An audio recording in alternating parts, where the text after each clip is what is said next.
welcome back. Today I am reviewing season 7 episode 13 of Real Housewives of Potomac. This was the group trip in Mexico and it got crazy. So the girls are going to Mexico for Ashley's 34th. To be honest, nobody really seemed that excited when she told them. Everybody is beefing right now. So honestly, it's really not the best time. Giselle and Robin are on the phone. And of course, they got to talk about Karen in this live show. Now, y'all know I love Karen, but y'all also know that I have to be honest. That show was a mess. It was. I get it. It was a variety show.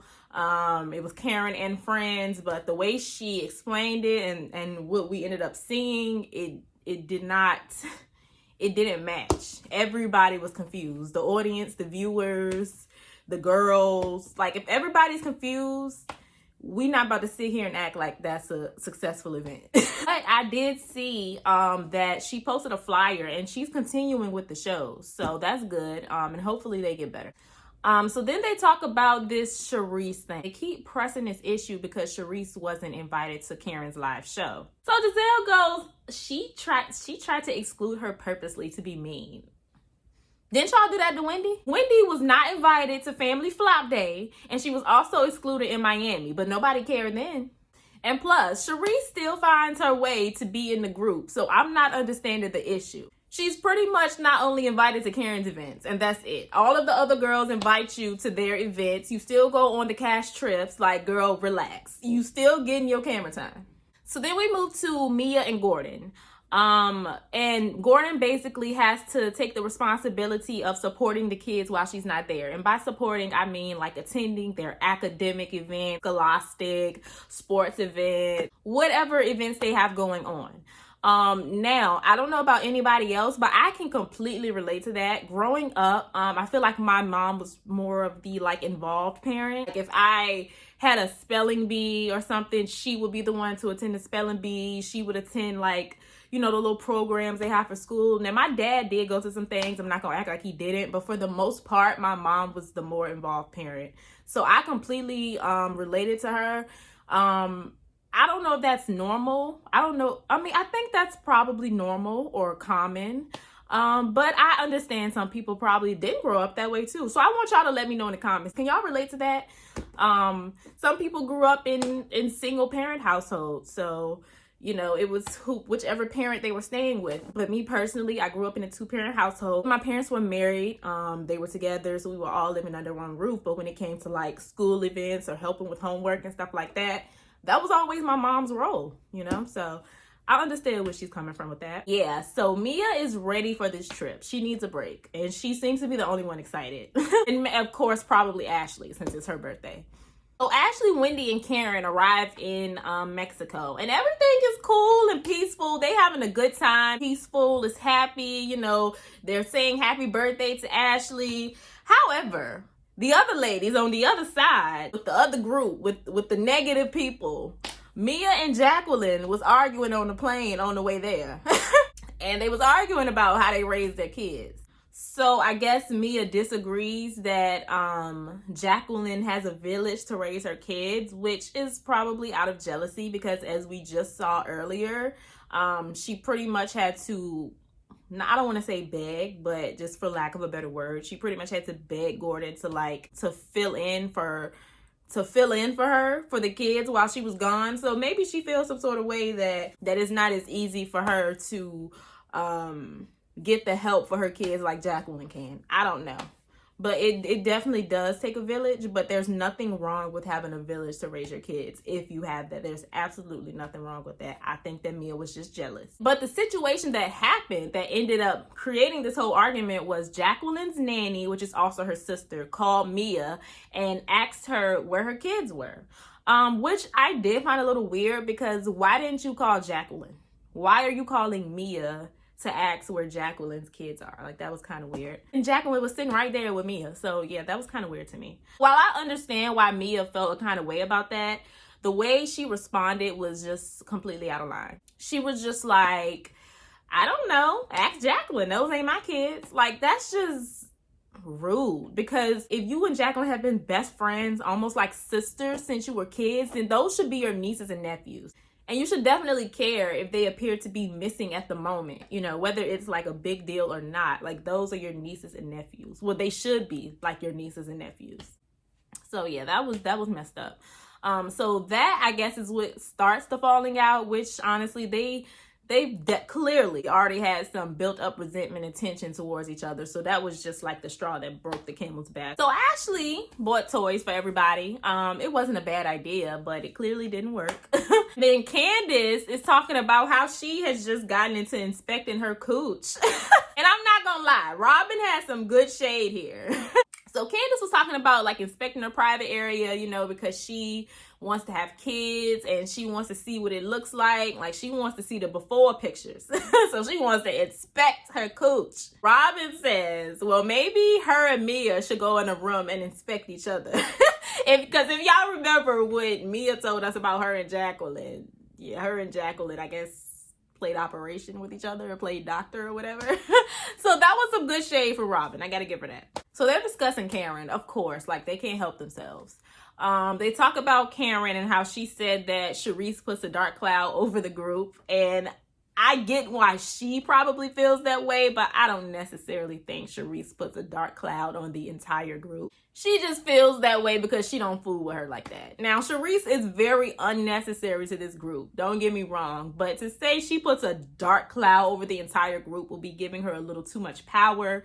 She's really not that important. She's just there. So everyone arrives in Mexico. Both groups come together and they all sit down and have cake for Ashley's birthday. Because the day that they landed in Mexico is actually Ashley's birthday, I believe. Jacqueline is not here for the pleasantries. She goes straight to confronting Mia. So they start going back and forth with it. And Jacqueline did start it. I'm not gonna lie. Because she said Mia needs some D.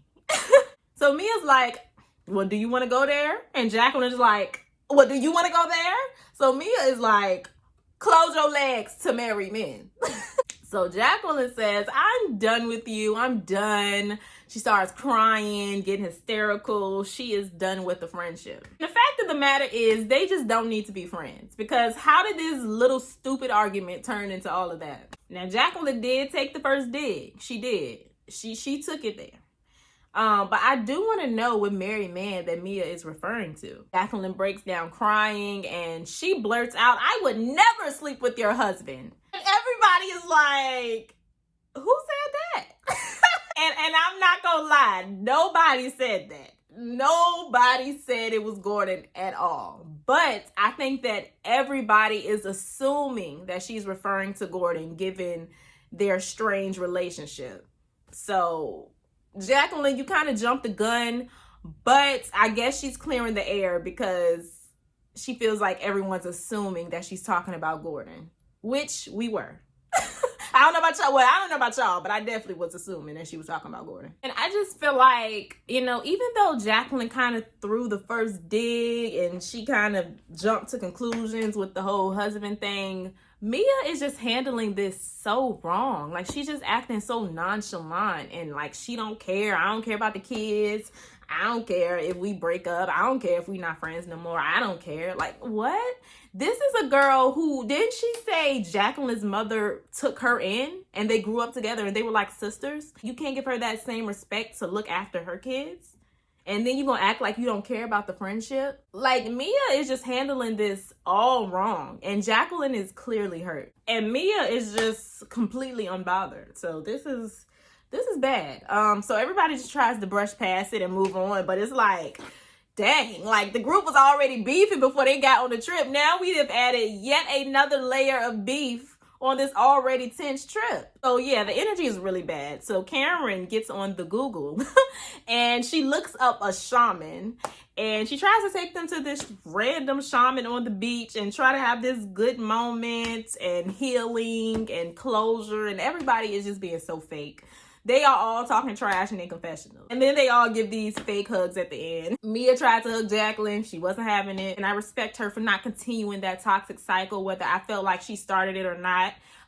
Clearly, they argue like this all the time. And then they hug and make up and they're back friends. And that's just toxic because friends don't fight like that. So I respect her for like standing her ground this time. That's not a friend. And Candace is actually being really supportive of Jacqueline, which is nice. especially being that she tried to lie and say that her man wanted her. And Wendy and Candace are just being so gracious and so consoling and so nice, and regardless of how these ladies treated them. And that's why I feel like, I don't know if they done talked behind the scenes and they came together and came to this agreement that, look, we're not going to give them no reasons to call us aggressive this season. We are going to kill them with kindness and make them look stupid. I don't know if that's what they decided to do, but that's what it seemed like to me. Now, this is Zen Win. Now she can call herself Zen Win. So everyone got gifts when they arrived in their rooms. Robin got this veil because, you know, she's supposed to be a bride soon. Yeah. She walked outside and that thing flew right on off into oblivion. We never saw it again. And if that ain't a sign, I don't know what else is. We finally get to this anticipated dinner. Well, it was anticipated for me because of this Charisse and Karen argument. First, they start talking about Ashley. She is confused. Now she doesn't know if she wants to get a divorce anymore because her and Michael held hands. Robin tells everybody about the veil and how it flew off. And y'all know Karen enjoyed that. So Candace is still talking about inspecting the cooch. She's very fascinated with it. And she actually decides to open up to the ladies about her pregnancy journey. So that was cool. Hopefully they'll have more compassion for her now that they know that. And then, of course, we got to try to make Charisse relevant somehow. So then they talk about Charisse posting the boobage video. So, of course, Karen is getting annoyed. She's so sick of these girls trying to force Charisse on her. So, y'all know when Karen want to read and when she really want to get you together, she can. So, we got that Karen today. She was fed up. So she starts going in on Charisse. And she told her, girl, you the one begging to be friends with me. So Charisse tells Karen she wishes she would just be straight up honest and tell Charisse that she don't like her. And she does have a point with that because Karen does sometimes have this way of skating around the truth for whatever reason. But it's like, if you know that, if you know she don't like you, then take it for what it is. Why are you so pressed? You know she don't like you, so just move accordingly. Don't keep pressing the issue because now you look thirsty. But I get it. You know, she wants to be back on the show, and she probably really wants to be Karen's friend. So Karen is like, girl, ain't nobody thinking about you. Ain't nobody talked about you in years. And did she lie? Then Charisse brings up how she thought that they were getting back on track because she sent her condolences, or she, I guess, drove to go see her when her mom died. And that's when Karen gets mad. Because, of course, that doesn't mean anything. Just because, you know, you were there for me when my mom died, that does not mean that we cool. That just means that you have a heart and you're showing respect. But don't try to use that and make it seem like, oh, well, I thought all was forgiven when your mom died. And, you know, I wished you well. So I get why Karen got mad, but she definitely overreacted. But I guess her mom is just a touchy subject for her. But she didn't speak bad about her mother. She didn't say anything bad about her mother. But I get why she got upset, because that does not mean we cool. Just because you were there for me, you told me sorry for your loss. That has nothing to do with our friendship falling out. I get why Karen got mad. I just don't get why she did all of that. Usually Karen is able to like hold it together. So yeah, we end there. And this trip is a mess so far. But this episode was really good. I would give it a 9.5 out of 10. Y'all let me know what y'all thought about it. Leave your comments down below. Make sure you like and subscribe, and I will see you guys in my next video. Bye.